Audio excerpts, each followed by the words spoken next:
Hi, everyone. Welcome to ET 501. I'm your professor, Dr. Ron Sanders. Please feel free to call me Ron.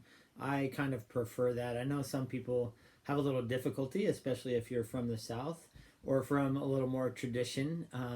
You can call me Dr. Sanders, you can call me Professor Sanders, but I generally prefer Ron if that's okay. I wanted to send out a quick video to say hi, welcome to the class, and then to give you kind of an overview, brief introduction, I guess, and then how to have a successful week. Usually, I send out a video at the beginning of each week and just highlight some of the things that are due, some of the things that we're talking about and looking for in the class, and to help you kind of orient yourself each week. So for this week, week number 1, the first thing that you probably should do if you haven't done so already is to familiarize yourself with the syllabus. Look especially at the major assignments. You have 3 of them. The first one will be in week number 4, which is a Précis assignment, and I'll say more about that. The second one will be a group project that you all will do together in groups of about 4 or 5. And then the third one will be your final research paper. So those are the 3 major assignments.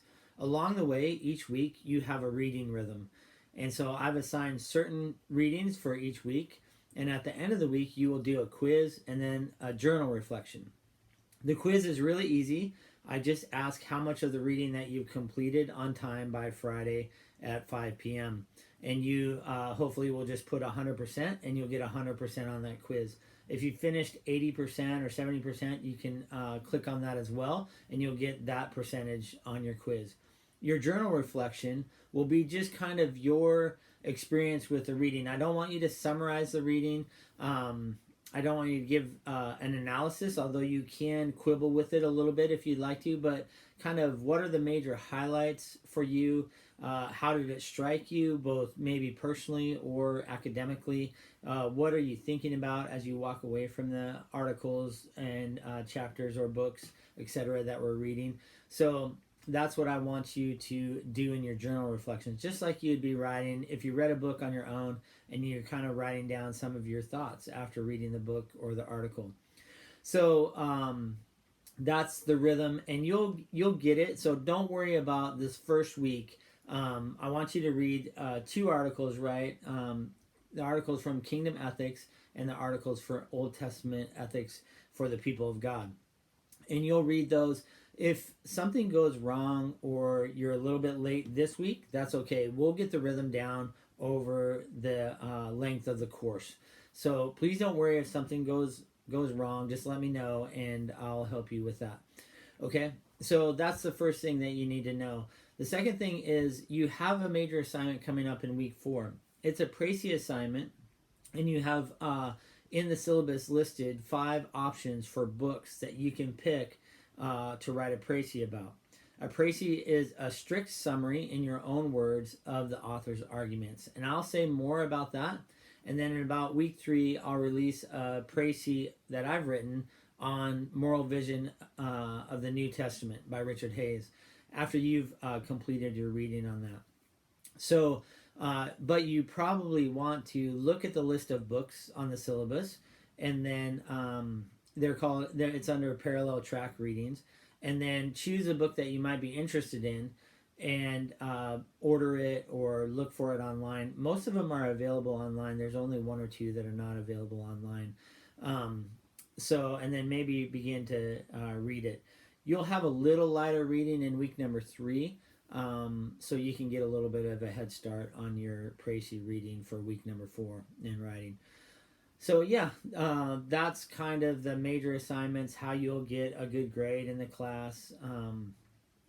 Make sure that you are, when you write something, journal reflections, I don't grade them on grammar and syntax and those kinds of things and sentence structure, but you want to try to work on that in your journal reflections, because I do grade on that kind of thing in the Précis and in your research paper and group project. Okay, so that's what it will look like over the course of the quarter. For this week, again, your readings are chapters from Kingdom Ethics, chapters from Old Testament ethics for the people of God. And then, of course, please introduce yourself in the introduction forum and then say hi to people, get to know your classmates. It's one of the difficulties of asynchronous instruction is getting to know one another and doing Christian ethics and academics in community. So I'd love for you to interact with as many people as you can, get to know people. You'll be working with some of those folks in groups and different projects, so it'll be good to get to know them. Okay, so let me then say a couple things about myself, and then also about what we're kind of doing in this course. So I'm a graduate from Montana State University in math and physics. I'm on staff with Cru, and I've been on staff with them for 31 years in the campus ministry. My most recent assignment has been at Stanford University for the last 21 years. And currently I work part-time there and kind of as the person who organizes the chapels for the Stanford football team. So I work a lot with athletes and coaches and those kinds of things. I also have a couple other roles inside of Cru. I teach for Cru some of their theology classes and ethics courses. And I work specifically with Cru and International Justice Missions partnership on human trafficking. So we have 2 projects in India and Ghana where we take college students over to work in aftercare centers with children who have been rescued from trafficking. And then Cru very kindly loans me to Fuller to teach some courses in ethics for them as well as an affiliate faculty. So I've been teaching since 2008 for Fuller. I started my PhD process in 2006 and finished in 2012. My major field of interest is the intersection of religion and public policy, but I also teach for Fuller this introduction class to Christian ethics. I teach the biblical and practical peacemaking class. Sometimes I teach a course on faith and politics, and sometimes I also teach a course on oneness and diversity for Fuller. So I really enjoy getting to know the students at Fuller. I really enjoy teaching, and we'll look forward to getting to know all of you over the course of the quarter. I'm married, have been married for 31 years, have 2 kids, both of them in college. One's about to graduate this spring, and then one is a freshman. The one he's about to graduate is going to Biola in film, and the freshman is at Chapman University in Los Angeles, and she's studying graphic design. So that's a little bit about me. I won't do an introduction, but something interesting about me, I guess, is I'm a little addicted to pickleball. I just finished a tournament this past weekend, and I've also really interested in film as well. I hope to develop a course on ethics in film at some point for Fuller, but I really enjoy that. And then let me think about anything else. That's enough for now. You'll get to know me over the course of the quarter as well.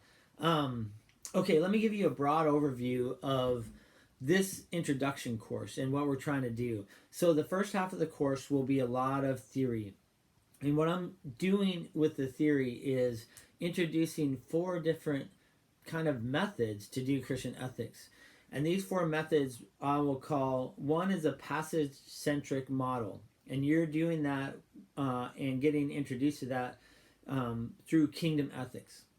And so what Glenn Stassen and David Gushee have done is they've anchored their kind of model for Christian ethics in focusing on Jesus's teaching. His largest block of teaching is found in the Sermon on the Mount. And so they want to focus on developing an ethic, a Christian ethic out of that Sermon on the Mount.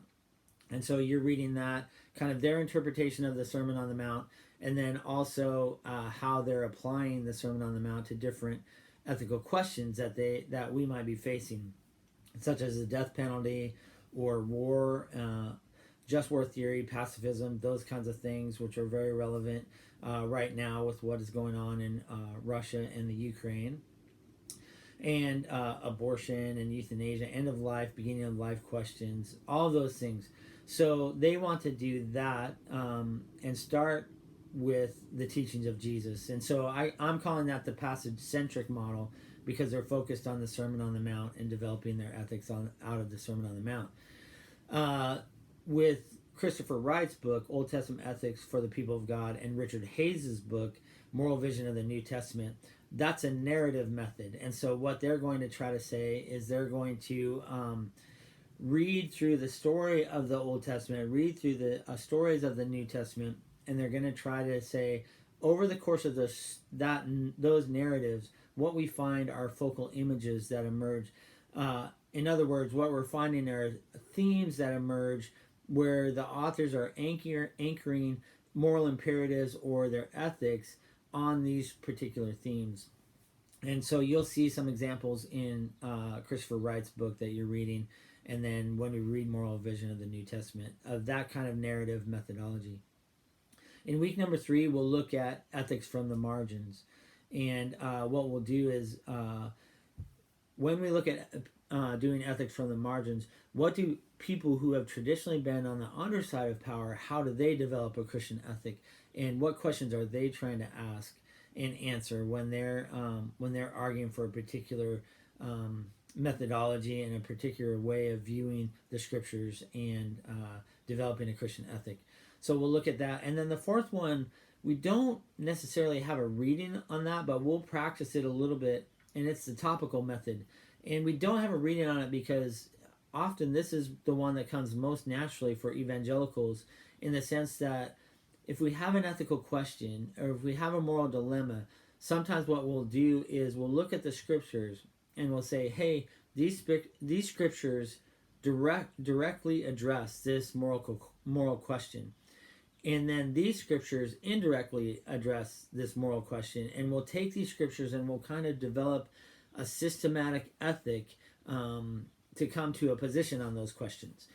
Kind of like what we do with systematic theology. And so that is the topical, what I'm calling the topical method. So we have a question, we start with a question, and then we look for how scriptures address that specific question. Of course, we're reading inspired but ancient documents. We're reading occasional letters to different communities that are addressing different questions. So the scriptures don't all the time answer the questions that we're asking about, but we can try to draw some analogies and bring those forward, bring some of the scriptures forward to our own time and occasion. So we're going to look at those 4 methods in the first half of the class. And then in the second half, after the précis and we turn towards week number 5 and 6, then we're going to do some practical application of those methods. So what I'm going to try to say is all those methods are necessary to give us, but they're not sufficient unless they're taken together to give us a holistic picture of Christian ethic.